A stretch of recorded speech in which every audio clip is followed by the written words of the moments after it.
Halo teman-teman, hari ini saya akan mengulas film yang menarik. Anak laki-laki ini bisa mengontrol melalui pikirannya. Mobil hancur di langit kurang dari Ratchet Witch Mountain lebih besar dari. Suatu hari, UFO jatuh ke bumi. Tentara US segera mengirim pesawat untuk mencarinya. Berdasarkan jejaknya, mereka menemukan alien mirip dengan manusia. Kamera pengintai melihat dua orang anak tanpa identitas. Mereka mengambil uang tanpa kata sandi. Tentara mencurigai mereka sebagai alien. Pemeran utama, Jack Bruno bekerja sebagai supir taksi. Suatu hari, penumpangnya adalah Dr. Alex Friedman yang menyelidiki UFO. Dr. Friedman sangat menyukai kemampuan fisik Bruno. Keesokan harinya, Bruno tiba-tiba menemukan dua anak duduk di mobilnya. Mereka adik kakak, apa yang terjadi? Anak-anak membayarnya sejumlah besar uang, jadi dia setuju untuk membawa mereka keluar kota. Tetapi orang-orang pemerintah juga mendapatkan letak mereka. Dengan temperamen panas Bruno, mereka terlibat dalam pengejaran kecepatan tinggi. Dia mencoba menghindarinya dengan keterampilan mengemudinya. Sang adik tiba-tiba menghilang dari mobil dan muncul di tengah jalan. Blokir mobil yang mengejar dengan tubuhnya. Mobil itu hancur di depannya, tetapi bocah itu tampaknya tidak mengalami kerusakan sama sekali. Anak laki-laki ini haruslah seorang King Kong atau alien. Saudari di dalam mobil bahkan lebih menakjubkan, mengendalikan mobil dengan pikirannya dan kembali untuk menjemput saudara itu. Setelah itu, mereka melewati gurun. Bruno membawa mereka ke tempat tujuan dan menerima banyak uang. Anak-anak buru-buru lari ke sebuah rumah kosong. Bruno ingin mengembalikan uang surplus kepada mereka, jadi dia mengikuti untuk masuk. Dia tidak menyadari alien yang memakai helm berdiri di belakangnya. Anak-anak membuka pintu rahasia di belakang lemari es, berjalan melalui koridor, dan datang ke dunia bawah tanah. Tempat ini sepertinya menjadi markas rahasia untuk alien. Saudari itu mendapatkan apa yang dia cari dari jenis makhluk aneh.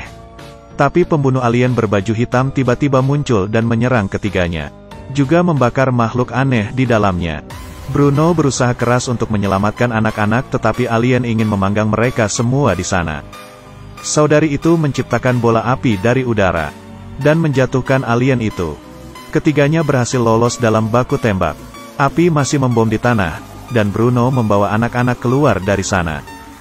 Anak-anak memberitahu Bruno bahwa orang-orang ini bukan orang bumi. Para alien enggan dan mengemudikan pesawat luar angkasa untuk mengejar dan membombardir mereka. Toh Bruno berhasil kabur dan bersembunyi di bawah jembatan. Tetapi ketika mereka keluar dari jembatan, pesawat luar angkasa mulai menembaki mereka lagi. Bruno berakselerasi dengan kecepatan maksimal, mengelak dari kiri ke kanan, dan akhirnya menghindari tembakan. Lari ke terowongan lain, pesawat ruang angkasa mengikuti dari dekat, mengejar mereka dari belakang. Peluit kereta datang dari arah berlawanan. Bruno menjadi sangat khawatir. Lalu saudari itu mengulurkan telapak tangannya. Dorong mobil dengan tenaga kuda maksimum dan hindari kereta di pintu keluar. Kereta dan pesawat luar angkasa bertabrakan, yang menciptakan ledakan besar. Mereka berdua selamat. Bruno tidak pernah percaya keduanya adalah alien.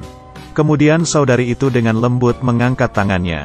Kemudian lempengan-lempengan itu melayang di dalam mobil, dan Bruno tidak bisa melawan. Bruno mengantar mereka ke kota kecil. Tetapi orang-orang pemerintah segera mengepung daerah itu.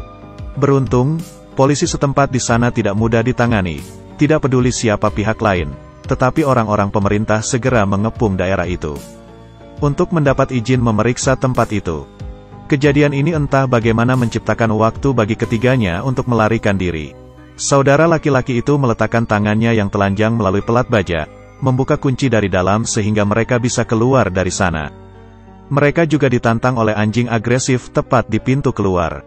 Tetapi anjing yang menakutkan itu dengan mudah ditundukkan oleh adiknya. Artinya dia juga mengerti bahasa binatang. Bruno terus melaju dengan cepat.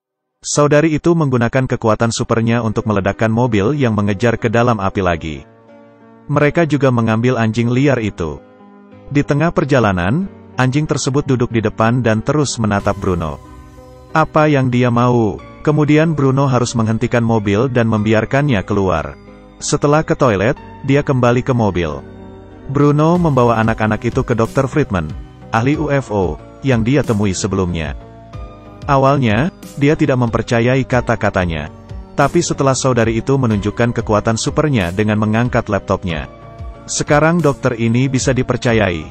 Selanjutnya, saudara tersebut menggunakan perangkat untuk membuat gambar virtual alam semesta yang luar biasa.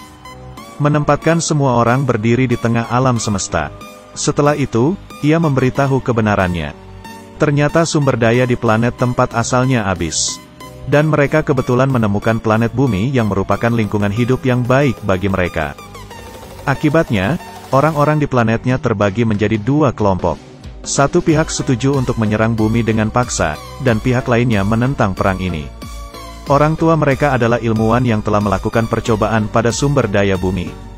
Dan mereka menemukan solusi untuk menyelamatkan planet mereka tanpa invasi.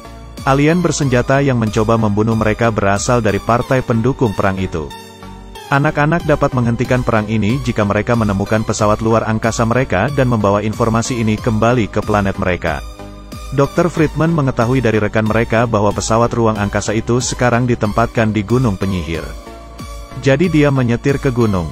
Tetapi mereka tidak bisa pergi jauh sejak tertangkap oleh pasukan militer. Militer memerintahkan untuk mempersiapkan anak-anak alien ini untuk pembedahan. Bruno dan Dr. Friedman melarikan diri dari kereta dan menemukan pintu masuk rahasia. Keduanya masuk ke pangkalan dari pipa knalpot. Pada saat yang sama, alien bersenjata juga masuk dan markas berada dalam kekacauan. Bruno dan Dr. Friedman berpura-pura menjadi staf dan menyelamatkan dua anak alien. Dan mereka juga menemukan pesawat luar angkasa alien. Saudara itu meletakkan perangkat di pesawat luar angkasa dan pintunya terbuka secara otomatis. Saat mereka semua menginjakan kaki di pesawat luar angkasa dan bersiap untuk pergi, militer segera mengepung mereka dan meminta keempatnya untuk menyerah. Saudara itu menggunakan pikiran kekuatan supernya untuk mengendalikan peluru. Alien bersenjata datang pada waktu yang tepat untuk membunuh anak-anak tetapi juga membiarkan mereka melarikan diri dari militer. Mereka dengan cepat mengemudikan pesawat luar angkasa dan merobohkan alien bersenjata itu. Berhasil lolos sebelum gerbang ditutup.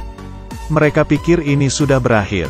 Tapi salah satu alien bersenjata masuk ke pesawat luar angkasa. Bruno dipukul dengan keras. Mereka ada di pertarungan hidup dan mati. Bruno berhasil melepaskan helm dari alien tersebut. Bruno akan melawan tapi dibuang oleh alien. Untungnya, dengan kerjasama yang baik antara Bruno dan saudara alien, mereka mendorong alien itu ke dalam reaktor dan benar-benar bebas darinya. Akhirnya, saudari itu memberikan anjing itu kepada Bruno. Kedua saudara laki-laki dan perempuan itu meninggalkan bumi dengan pesawat luar angkasa mereka. Tan Bruno dan Dr. Friedman juga hidup bahagia bersama. Film ini berjudul Race to Witch Mountain. Bercerita tentang seorang supir taksi